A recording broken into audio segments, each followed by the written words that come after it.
Basic fundamental అనాలిసిస్లో ఒక కంపెనీలో మనం ఇన్వెస్ట్ చేయాలి అని అంటే దాని యొక్క ఫినాన్షియల్ స్ట్రెంగ్త్ గురించి మనకు తెలియాలి. మనం ఆల్రెడీ ఈ వీడియో కోర్సులో 6 స్టెప్స్ ఆఫ్ ఇన్వెస్ట్మెంట్స్ మనం నేర్చుకుంటున్నాం. దాంట్లో circle of competence, simple and strong business, economic mode గురించి ఆల్రెడీ డిస్కస్ చేసుకున్నాం. కాబట్టి ఈ వీడియోలో నెక్స్ట్ స్టెప్ ఫినాన్షియల్ స్ట్రెంగ్త్ గురించి నేర్చుకుందాం. చాలా మంది రిటైలర్స్ చేసే మిస్టేక్ ఏంటి అంటే కంపెనీ యొక్క ఫండమెంటల్స్ ని ఫస్ట్ స్టెప్ లోనే చూస్తారు. కానీ ఖచ్చితంగా మనం circle of competence, simple and strong business, economic mode అయిపోయిన తర్వాత మాత్రమే మనం ఫినాన్షియల్ స్ట్రెంగ్త్ జోలికి రావాలి. ఎందుకంటే ఈ 1, 2, 3 స్టెప్స్ అనేవి మనకి ఫ్యూచర్ ని చెప్తాయి. ఫస్ట్ ఫ్యూచర్లో ఏ కంపెనీలు పెరగడానికి ఛాన్స్ ఉన్నాయో తెలుసుకొని తర్వాత పాస్ట్ అనాలిసిస్ చేయాలి. సో యాక్చువల్గా ఈ ఫినాన్షియల్ స్ట్రెంగ్త్ అంటే పాస్ట్ అనాలిసిస్. అయితే ఇలాంటి ఫండమెంటల్ అనాలిసిస్ లో చాలా మంది చేసే కామన్ మిస్టేక్ ఏంటి అంటే అన్ని స్టాక్స్ కి సేమ్ కాన్సెప్ట్ ని యూజ్ చేస్తారు. కానీ అసలు అది కరెక్టేనా? ఖచ్చితంగా కాదు. ఎందుకంటే బ్యాంక్స్ కానీ, సాఫ్ట్వేర్ కానీ, ఆటో సెక్టార్ కానీ లేదా ఇన్ఫ్రాస్ట్రక్చర్ కానీ మీకు ఏ సెక్టార్కి ఆ సెక్టార్కి డిఫరెంట్ ఫండమెంటల్ అనాలిసిస్ ఉంటుంది. డిఫరెంట్ రేషియోస్ని మనం మేజర్గా కన్సిడర్ చేయాల్సి ఉంటుంది. ఆ డిఫరెన్స్ తెలియక అన్నిటికీ ఆర్ఓఈ, అన్నిటికీ డెట్ టు ఈక్విటీ చూసేసి ఈ కంపెనీ మంచిది, ఈ కంపెనీ కాదు అని చెప్పి అనుకుంటూ ఉంటారు. కానీ ఒక్కొక్క సెక్టార్కి ఏ ఫ్యాక్టర్స్ ఇంపార్టెంట్ అనేది మనం తెలుసుకోవాలి. మీలో చాలా మందికి ఆల్రెడీ ఫండమెంటల్ అనాలిసిస్లో revenue growth, profit growth, ROE, ROC, debt to equity ఇలాంటివన్నీ ముందే తెలుసు అని నేను అనుకుంటున్నాను. కాకపోతే దేన్ని ఎక్కడ యూజ్ చేయాలి అనే విషయం తెలియదు. అందుకోసమనే ఈ వీడియోలో నేను అది ఎక్స్ప్లెయిన్ చేయబోతున్నాను. కాబట్టి ఎలాంటి ఆలస్యం లేకుండా మనకు తెలిసిన అన్ని సెక్టార్స్ గురించి, ఏ సెక్టార్లో ఏ ఫినాన్షియల్ రేషియోస్ ని ఎక్కువగా పట్టించుకోవాలి అనేది చూద్దాం. ముందుగా బ్యాంకింగ్ లేదా ఇన్సూరెన్స్ సెక్టార్ గనక వెళ్తే వీటిల్లో మేజర్గా ROE, ROA, price to earnings, price to book value, gross performing assets, net performing assets, operating margin, net interest margin, CAR and LDR ని చూస్తూ ఉంటారు. మీరు ఈ వీడియోలో నేను ఎప్పుడైతే ఇలా ప్రెజెంట్ చేస్తూ ఉంటానో మీరు ఒకసారి వీడియోని పాజ్ చేసి నోట్ చేసుకోవడం కానీ లేదా స్క్రీన్ షాట్ తీసుకోవడం కానీ చేయండి. యూజువల్ గా అయితే బ్యాంకింగ్ సెక్టర్ ని అనాలిసిస్ చేసేటప్పుడు ఈ రేషియోస్ అన్నీ చూడాలి. కానీ ఏవైనా నాకు ఒక 2 మేజర్ ఇంపార్టెంట్ రేషియోస్ చూడాలి అని అంటే బ్యాంకింగ్ సెక్టార్లో ముందుగా ఎన్పిఎస్ ని చూస్తాం. ఎన్పిఎస్ అంటే నాన్ పర్ఫార్మింగ్ ఎసెట్స్. యూజువల్ గా బ్యాంక్స్ అప్పులు ఇస్తూ ఉంటారు కదా. ఒక బ్యాంక్ ఎవరికైనా అప్పిచ్చి వాళ్ళ దగ్గర నుంచి వడ్డీ తిరిగి తెచ్చుకోలేకపోతే అది నాన్ పర్ఫార్మింగ్ ఎసెట్ అవుతుంది. అప్పుడు క్వాలిటీ ఆఫ్ ఎసెట్ అనేది డిప్రిషియేట్ అవుతుంది. అలాంటి బ్యాంక్స్ యూజువల్ గా చాలా తొందరగా ఫెయిల్ అవుతూ ఉంటాయి. అందుకోసమనే మనకి ఎన్పిఎస్ ఎంత తక్కువ ఉంటే అంత మంచిది. ఒక బ్యాంక్ అనాలిసిస్ చేస్తున్నప్పుడు ఒకవేళ మీరు గనక ఎన్పిఏ చూడట్లేదు అని అంటే ఖచ్చితంగా మీరు రాంగ్ బ్యాంక్ ని సెలెక్ట్ చేసుకుంటారు. నెక్స్ట్, ఒక బ్యాంక్ తొందరగా గ్రో అవుతుంది అని మనకి తెలియాలి అని అంటే దాని యొక్క నెట్ ఇంట్రెస్ట్ మార్జిన్ అనేది చాలా బెటర్గా ఉండాలి. ఎప్పుడైతే ఒక కంపెనీ యొక్క నెట్ ఇంట్రెస్ట్ మార్జిన్ అంటే ఈ బ్యాంక్ అప్పు ఇస్తుంది కదా, అప్పిచ్చినప్పుడు ఎంత వడ్డీ రేటుకి ఇంట్రెస్ట్ ఇస్తుంది మైనస్ మనం ఎఫ్డి చేసినప్పుడు కానీ లేదా మనం బ్యాంక్లో సేవ్ చేసినప్పుడు కానీ మనకెంత వడ్డీ ఇస్తున్నారు అనేది కనుక చేస్తే మనకి నెట్ ఇంట్రెస్ట్ మార్జిన్ వస్తుంది. ఎంత ఎక్కువ నెట్ ఇంట్రెస్ట్ మార్జిన్ ఉంటే అంత ప్రాఫిటబిలిటీ ఉంటుందన్నమాట. అందుకని ఎన్పిఎస్ అయితే తక్కువ ఉండాలి, నెట్ ఇంట్రెస్ట్ మార్జిన్ అయితే ఎక్కువ ఉండాలి. ఇవి 2 ఒక బ్యాంకింగ్ స్టాక్ ని అనాలిసిస్ చేయడానికి చాలా చాలా ఇంపార్టెంట్ ఫ్యాక్టర్స్. కానీ ఇదే రేషియోస్ ని వేరే సెక్టార్స్ లో యూజ్ చేయగలమా? లేదు. ఒకవేళ మనం ఎఫ్ఎంసీజీ సెక్టార్ ని గనక సెలెక్ట్ చేసుకుంటే దాంట్లో మేజర్ గా మీరు అబ్జర్వ్ చేయాల్సిన ratios net profit margin, ROE and ROCE and inventory turn over ratio, leverage ratios, price to earnings and price to book value, operating margins, revenue and profit growth. అయితే specific గా FMCG stocks ని select చేసుకునేటప్పుడు major గా మనం చూడాల్సింది, అస్సలు miss అవ్వకూడని ratios ఏంటి అంటే ఆర్ఓఈ. ఒక కంపెనీ తన ఇన్వెస్టర్ కి ఎంత డబ్బులు సంపాదించి పెడుతుంది అని చెప్పేది మనకు ఆర్ఓఈ. ఆర్ఓఈ గనక కాన్స్టెంట్ గా ఉంది లేదా కన్సిడరబుల్ గా పెరుగుతుంది అని అంటే అది ఎఫ్ఎంసీజీ సెక్టార్ లో మంచి కంపెనీ అవుతుంది. ఆర్ఓఈ 15 or 20 ఉంటూ ఎవ్రీ ఇయర్ పెరుగుతూ ఉంది అని అంటే అది ఒక మంచి ఇన్వెస్ట్మెంట్ కూడా అవుతుంది. అండ్ అలాగే ఎఫ్ఎంసీజీ స్టాక్స్ లో ఆపరేటింగ్ మార్జిన్ గనక పెరుగుతుంది అని అంటే ఆ కంపెనీ యొక్క గ్రోత్ అనేది చాలా ఫాస్ట్ గా ఉంటుంది. కాబట్టి అవి మనకి చాలా మంచి ఇన్వెస్ట్మెంట్స్ అవుతాయి. సో ఎఫ్ఎంసీజీ స్టాక్స్ లో కనుక మీరు ఇన్వెస్ట్మెంట్ చేస్తుంటే ఈ ఫినాన్షియల్ రేషియోస్ అన్నిటినీ కూడా ఒకసారి స్క్రీన్ షాట్ తీసుకొని వీటి పర్ఫార్మెన్స్ ఎలా ఉంది అనేది చూడండి. నెక్స్ట్, ఇప్పుడు ఏఐ, ఆటోమేషన్ లాంటి స్టాక్స్ మీరు సెలెక్ట్ చేసుకుంటుంటే అవి ఖచ్చితంగా ఐటీ సెక్టర్ కి సంబంధించి ఉంటాయి కదా. సో ఐటీ సెక్టర్ ని కనుక మీరు అనాలిసిస్ చేస్తుంటే net profit margin, ROE and ROCE and అలాగే స్పెసిఫిక్గా ఇక్కడ ఎంప్లాయీ ఎట్రిషన్ రేట్ అనేది మనం చూడాల్సి ఉంటుంది. అంటే ఎంతమంది ఎంప్లాయీస్ని రీప్లేస్ చేస్తూ ఉన్నారు. And leverage ratio, price to earnings and price to book value, operating margins, revenue and profit growth మనం చూడాలి. అయితే స్పెసిఫిక్గా ఐటీ సెక్టార్లో కూడా 2 ఇంపార్టెంట్ రేషియోస్ చూడాలి అని అనుకుంటే ఫస్ట్ది ఆపరేటింగ్ ప్రాఫిట్ మార్జిన్. ఒక కంపెనీకి తన ఎక్స్పెన్సెస్ అన్నీ పోయిన తర్వాత ఎంత ప్రాఫిట్ మిగులుతుంది అనేది ఆపరేటింగ్ ప్రాఫిట్ అవుతుందన్నమాట. దాన్ని డివైడెడ్ బై సేల్స్ వేస్తే మనకి ఆపరేటింగ్ ప్రాఫిట్ మార్జిన్ వస్తుంది. యూజువల్గా ఈ ఆపరేటింగ్ ప్రాఫిట్ మార్జిన్ పెరుగుతూ ఉంటే ఆబ్వియస్గా అది మనకి మంచి ఇన్వెస్ట్మెంట్ అవుతుంది. అలాగే మనకి నెక్స్ట్ రెవెన్యూ గ్రోత్ కూడా చాలా కన్సిడరబుల్గా ఉండాలి. యూజువల్గా ఐటీ కంపెనీస్ యొక్క రెవెన్యూ ఎలా పెరుగుతుందంటే కొత్త కాంట్రాక్ట్స్ వచ్చినప్పుడు, కొత్త క్లయింట్స్ వచ్చినప్పుడే వాళ్ళ రెవెన్యూ అనేది ర్యాపిడ్గా పెరుగుతూ ఉంటుంది. అండ్ అలాగే ఏదైనా ఒక ఐటీ కంపెనీ డౌన్ఫాల్ స్టార్ట్ అయినా కూడా అది మనకి మేజర్గా రెవెన్యూ గ్రోత్లోనే కనపడుతుంది. ఎప్పుడైతే ఒక ఐటీ కంపెనీకి దాని యొక్క కాంట్రాక్ట్స్ తగ్గిపోతున్నాయో ఆబ్వియస్గా ఆ కంపెనీలో మనం ఇన్వెస్ట్ చేయడం అనేది కరెక్ట్ కానే కాదు. ఇప్పుడు ఏఐ వల్ల ప్రాబ్లం అదే. ఎప్పుడైతే ఏఐ డెవలప్ అవుతూ ఉందో చాలా కంపెనీస్ ఐటీ సెక్టార్లో ఉన్నా కూడా వాళ్ళ కాంట్రాక్ట్స్ వెనక్కి వెళ్ళిపోతున్నాయి. అలాంటి కంపెనీలు ఏవి అని మనం జాగ్రత్తగా సెలెక్ట్ చేసుకుని అలా ఏ కంపెనీస్ నుంచి అయితే కాంట్రాక్ట్స్ వెనక్కి వెళ్ళిపోతున్నాయో అలాంటి కంపెనీస్లో మనం ఇన్వెస్ట్ చేయడం అస్సలు మంచిది కాదు. నెక్స్ట్ మనం ఎనర్జీ సెక్టార్ కనుక అబ్జర్వ్ చేస్తే డెట్ టు ఈక్విటీ రేషియో కానీ ఇంట్రెస్ట్ కవరేజ్ రేషియో కానీ ఎక్కువ ఇంపార్టెన్స్ ఇవ్వాలి. అండ్ అలాగే ఆర్ఓఈ, ఆర్ఓసిఈతో పాటు price to earnings, price to book value, free cash flow, dividend yield and revenue and profit growth. ఇక్కడ చూడండి మీకు కొన్ని రేషియోస్ మారుతూ ఉన్నాయి. ఒక సెక్టార్లో యూజ్ అయినాయి, ఇంకో సెక్టార్లో యూజ్ అవ్వట్లేదు. ఐటీ సెక్టార్లో అట్రిషన్ రేట్ ఉంది. ఇక్కడ మనకి ఫ్రీ క్యాష్ ఫ్లో కానీ, డివిడెండ్ ఈల్డ్ కానీ అండ్ అలాగే ఇంట్రెస్ట్ కవరేజ్ రేషియో ఎక్కువగా ఇంపార్టెన్స్ ఇవ్వాలి అని అర్థమవుతుంది. సో ఎనర్జీ సెక్టార్లో కనుక మేజర్గా మనం చూడాల్సిన 2 ఫినాన్షియల్ రేషియోస్లో ఫస్ట్ది డెట్ టు ఈక్విటీ రేషియో. యూజువల్గా ఎనర్జీ సెక్టార్లో ఉన్న స్టాక్స్ పెరగాలి అని అంటే ఖచ్చితంగా వాళ్ళు కొత్త ప్లాన్స్ పెడుతూ ఉండాలి, కొత్త ఇండస్ట్రీస్ ఎస్టాబ్లిష్ చేస్తూ వెళ్ళాలి. అలాంటప్పుడు వాళ్ళ యొక్క క్యాపెక్స్ అనేది ఖచ్చితంగా చాలా ఎక్కువ ఉంటుంది. కానీ అలాంటి క్యాపెక్స్ వాళ్ళు బిల్డ్ చేసుకోవాలంటే గ్యారంటీగా లోన్కి వెళ్లాల్సి వస్తుంది. అందుకనే ఒక ఎనర్జీ సెక్టార్ యొక్క స్టాక్ గ్రోత్ లోన్స్ మీద డిపెండ్ అవుతూ ఉంటుంది. కాబట్టి డెట్ టు ఈక్విటీ రేషియోకి చాలా చాలా ఎక్కువ ఇంపార్టెన్స్ ఇస్తారు. ఏవైతే కంపెనీస్కి ప్రాఫిట్స్ బాగా వస్తూ డెట్ టు ఈక్విటీ రేషియో తగ్గుతుందో అలాంటివి మనకి ఎనర్జీ సెక్టార్లో మంచి స్టాక్స్ అవుతాయి. నెక్స్ట్ అలాగే ఎనర్జీ సెక్టార్లో మనం మేజర్గా చూడాల్సింది ఈబిఐటిడిఏ మార్జిన్. ఒక కంపెనీకి వచ్చిన ప్రాఫిట్స్ నుంచి income tax, depreciation and amortisation తీసేయక ముందు ఎంత ప్రాఫిట్ ఉంటుందో ఆ ప్రాఫిట్ గనక గ్రోత్ అవుతూ ఉంది అని అంటే అలాంటప్పుడు అది ఒక మంచి ఇన్వెస్ట్మెంట్ కి సంబంధించిన ఎనర్జీ సెక్టర్ స్టాక్ అవుతుంది. నెక్స్ట్ ఆటో సెక్టర్ అంటే నార్మల్ అవ్వచ్చు, లేకపోతే ఈవీ రిలేటెడ్ స్టాక్స్ అయినా అవ్వచ్చు. ఇలాంటి వాటిల్లో మనం యూజువల్ గా ఆపరేటింగ్ ప్రాఫిట్ మార్జిన్స్ కానీ, ఇన్వెంటరీ టర్న్ ఓవర్ రేషియో కానీ, ROE and ROCE, price to earnings, price to book value, free cash flow, asset turn over ratio and volume growth వీటిని observe చేస్తూ ఉండాలి. అయితే స్పెసిఫిక్ గా ఆటో సెక్టార్ లో చాలా బాగా మనం చూడాల్సింది ఏంటి అంటే సేల్స్ గ్రోత్.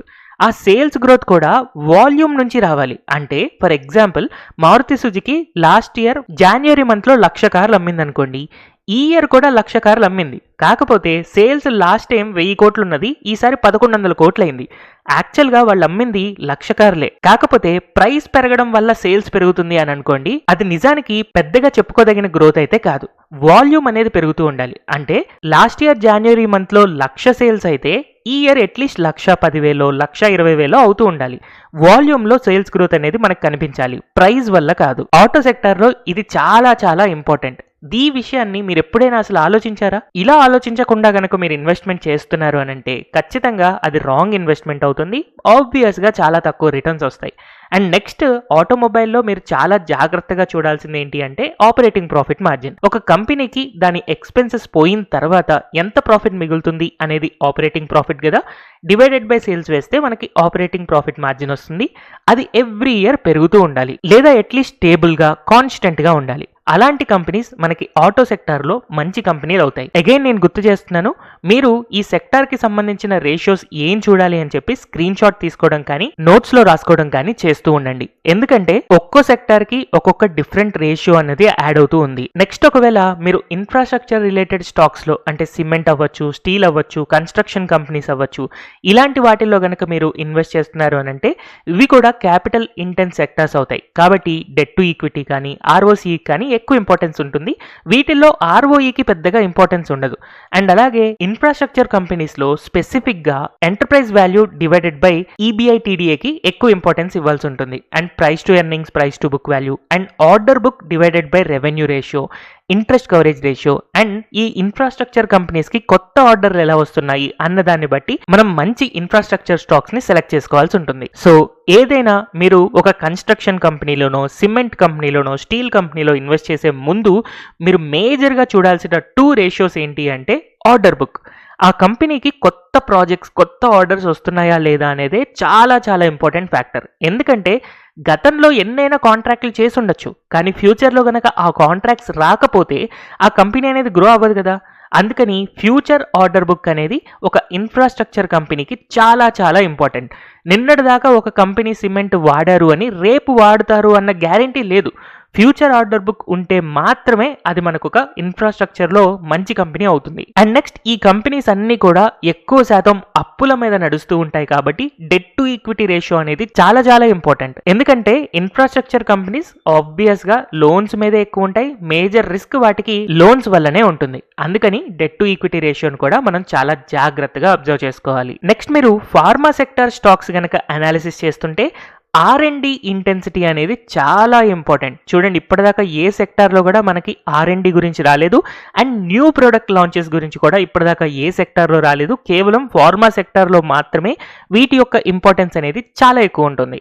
అండ్ అలాగే gross profit margin, ROE, enterprise value divided by EBITDA, price to earnings, price to book value, inventory turnover ratio, ఇలాంటివి మనకి ఫార్మా సెక్టార్లో మంచి కంపెనీలని సెలెక్ట్ చేసుకోవాలి అని అంటే మనం చూడాల్సిన ఫినాన్షియల్ రేషియోస్. అయితే వీటిల్లో మేజర్గా మనం చూడాల్సింది ఏంటి అంటే R&D స్పెండింగ్. ఎందుకంటే ఫార్మా సెక్టార్ స్టాక్స్కి ఎప్పుడైనా కూడా పేటెంట్స్ ఉన్న మెడిసిన్స్ని తయారు చేస్తేనే చాలా ఎక్కువ ప్రాఫిట్ మార్జిన్ వస్తుందన్నమాట.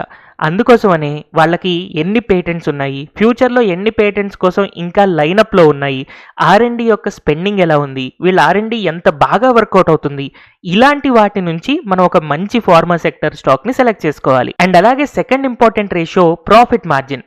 యూజువల్గా ఒక ఫార్మా సెక్టార్ కంపెనీ రకరకాల మెడిసిన్స్ తయారు చేస్తుంది కదా, వాటిల్లో హై మార్జిన్ ఉండే మెడిసిన్స్ ఉంటాయి, అండ్ అలాగే లో మార్జిన్స్ ఉండే మెడిసిన్స్ ఉంటాయి. ఎప్పుడైనా ఒక ఫార్మా కంపెనీ యొక్క కాన్సన్ట్రేషన్ ఖచ్చితంగా హై మార్జిన్ మెడిసిన్స్ మీద ఉండాలి. దానివల్ల ఆ ఫార్మా కంపెనీ చాలా ఫాస్ట్గా గ్రో అవుతుంది. ఒకవేళ లో మార్జిన్ మెడిసిన్స్ని కనుక బాగా ఎక్కువ తయారు చేస్తుంటే వాళ్ళు ఎక్కువ కష్టపడి తక్కువ డబ్బులు సంపాదిస్తున్నట్టు, కాబట్టి అది మనకు మంచి ఇన్వెస్ట్మెంట్ అవ్వదు. సో ఫార్మా కంపెనీని అనాలిసిస్ చేసేటప్పుడు హై మార్జిన్ మెడిసిన్స్ ని తయారు చేసే కంపెనీస్ అండ్ వాటి మీద ఎక్కువ కాన్సన్ట్రేట్ చేసే కంపెనీస్ లో, హై R&D ఉన్న కంపెనీస్ లో మనం ఇన్వెస్ట్ చేసుకోవాలి. నెక్స్ట్, ఒకవేళ FMCG కానీ, FMEG కానీ, అండ్ అలాగే రిటైల్ సెక్టర్ కి సంబంధించిన స్టాక్స్ లో కానీ మేజర్ గా మనం చూడాల్సింది ఏంటి అంటే ఇన్వెంటరీ టర్నోవర్ రేషియో, లేదా same store sales growth, revenue per square feet, gross margin, price to sales ratio, enterprise value divided by EBITDA, current ratio. ఇక్కడ రేషియోస్ కంప్లీట్గా మారిపోయాయి చూడండి.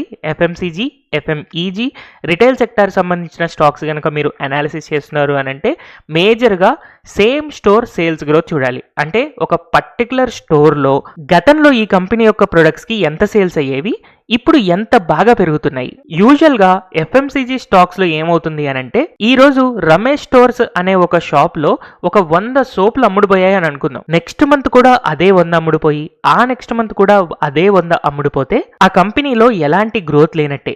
ఈ మంత్ 100 అమ్ముడుపోతే నెక్స్ట్ ఇయర్ అట్లీస్ట్ 102, 105, ఆ నెక్స్ట్ మంత్ 105, 110, ఇలా sales పెరుగుతున్నప్పుడు ఈ FMCG కంపెనీ వాళ్ళు ఎక్కువగా కష్టపడకుండానే వాళ్ళ బిజినెస్ గ్రో అవుతున్నట్టు అనమాట.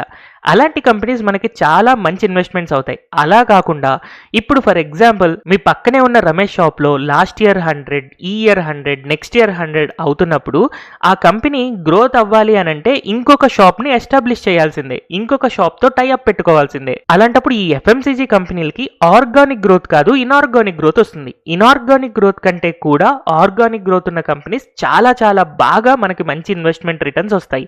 అందుకోసమే సేమ్ స్టోర్ సేల్స్ గ్రోత్ మనం అబ్జర్వ్ చేయాల్సి ఉంటుంది. నెక్స్ట్, మనం రిటైల్ సెక్టార్లో ఇన్వెంటరీ టర్నోవర్ గ్రోత్ చూడాలన్నమాట. అంటే ఇది మనకి యూజువల్గా వాల్యూమ్ గ్రోత్ చెప్తుంది. ఒకవేళ మన ఇన్వెంటరీ టర్నోవర్ అనేది పెరుగుతుంది అని అంటే ఆబ్వియస్గా రిటైల్ సెక్టార్లో అది ఒక మంచి ఇన్వెస్ట్మెంట్ అవుతుంది. నెక్స్ట్, ఫైనల్గా టెలికాం సెక్టార్ దగ్గరికి వచ్చేసరికి మనం ARPU కానీ, చర్న్ రేట్ కానీ, మార్కెట్ షేర్ పెరుగుతుందా లేదా అని కానీ, దాని యొక్క capex plans, enterprise value divided by EBITDA, dividend yield, debt ratio, ratios ఇలాంటి వాటిని యూజువల్ గా మనం అబ్జర్వ్ చేస్తూ ఉంటాం. మేజర్ గా టెలికాం సెక్టార్ లో మనం అబ్జర్వ్ చేసే ఫినాన్షియల్ రేషియోస్ ఏంటి అంటే ఒకటి ARPU, average revenue per user. అంటే ఒక్కొక్క కస్టమర్ వల్ల ఆ కంపెనీకి ఎంత రెవెన్యూ వస్తుంది.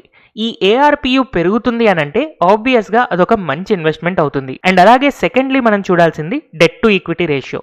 టెలికాం కంపెనీస్కి కూడా చాలా ఎక్కువ అప్పులు కావాల్సి వస్తుంటుంది. అందుకనే ఒక కంపెనీకి అప్పులు ఉన్నా కూడా అవి ఎలా తగ్గుతున్నాయి అన్న దాన్ని బట్టి టెలికాం సెక్టార్లో మనం మంచి కంపెనీని సెలెక్ట్ చేసుకోవచ్చు. ఇలా మనం ఫినాన్షియల్ అనాలిసిస్ లేదా ఫండమెంటల్ అనాలిసిస్ చేసేటప్పుడు ఖచ్చితంగా సెక్టార్ స్పెసిఫిక్ అనాలిసిస్ చేయాలి. ఎందుకంటే సింపుల్గా ఒక TCS స్టాక్ని తీసుకెళ్లి రిలయన్స్తో కంపేర్ చేయొచ్చా? చేయకూడదు. ఎందుకంటే ఇవి రెండు కూడా రెండు డిఫరెంట్ సెక్టార్స్కి సంబంధించినవి. అలాగే ఒకే సెక్టార్లో ఉన్న స్టాక్స్ని కంపేర్ చేస్తున్నా కూడా వేరే సెక్టార్కి సంబంధించిన రేషియోస్ని తీసుకొచ్చి ఇక్కడ కంపేర్ చేయకూడదు. ప్రతి సెక్టార్కి దానికంటూ ఇంపార్టెంట్ రేషియోస్ వేరే ఉంటాయి. టెలికాం సెక్టార్లో ARPU అనుకోవచ్చు, ఫార్మా సెక్టార్లో R&D రీసెర్చ్ అనుకోవచ్చు, రిటైల్ సెక్టార్లో ఉన్న ఇన్వెంటరీ టర్నోవర్ అనుకోవచ్చు. ఇలా మనం వీడియోలో డిస్కస్ చేసుకున్న ప్రతి ఒక్క సెక్టార్కి డిఫరెంట్ రేషియోస్ వల్ల ఆ సెక్టార్లో ఉన్న కంపెనీల్లో ఏది మంచిది ఏది కాదు అని చెప్పి మనకు అర్థమవుతుంది. అండ్ యూజువల్గా చాలా మంది చేసే కామన్ మిస్టేక్ ఏంటి అంటే అసలు వాళ్ళు ఫండమెంటల్ రేషియోస్ గురించి తెలుసుకోకపోవడం. అది ఇంకా పెద్ద డేంజర్. సో ఇలాంటి విషయాలు మీరు చేయకుండా ఈ ఫినాన్షియల్ రేషియోస్ని మీరు ఏ సెక్టార్లో ఇన్వెస్ట్ చేస్తున్నారో అందులో మంచి కంపెనీని సెలెక్ట్ చేసుకోవడం కోసం సెక్టార్ స్పెసిఫిక్గా ఈ ఫండమెంటల్ అనాలిసిస్ చేస్తారు అని అనుకుంటున్నాను. హోప్ నా లాస్ట్ వీడియోస్ నుంచి మీకు ఫస్ట్ 3 స్టెప్స్ అండ్ అలాగే ఈ వీడియో నుంచి ఫినాన్షియల్ స్ట్రెంత్ గురించి కూడా సెక్టార్ స్పెసిఫిక్గా మీకు ఏ పాయింట్స్ అబ్జర్వ్ చేయాలి అనేది అర్థమైంది అని అనుకుంటున్నాను. నెక్స్ట్ వీడియోలో మనం ఇంట్రిన్సిక్ వాల్యూ గురించి నేర్చుకుందాం. ఈ వీడియో కనుక మీకు ఇన్ఫర్మేటివ్గా అనిపించింది అని అంటే don't forget to like, share and subscribe to Telugu stock channel. Thank you everyone for watching this video.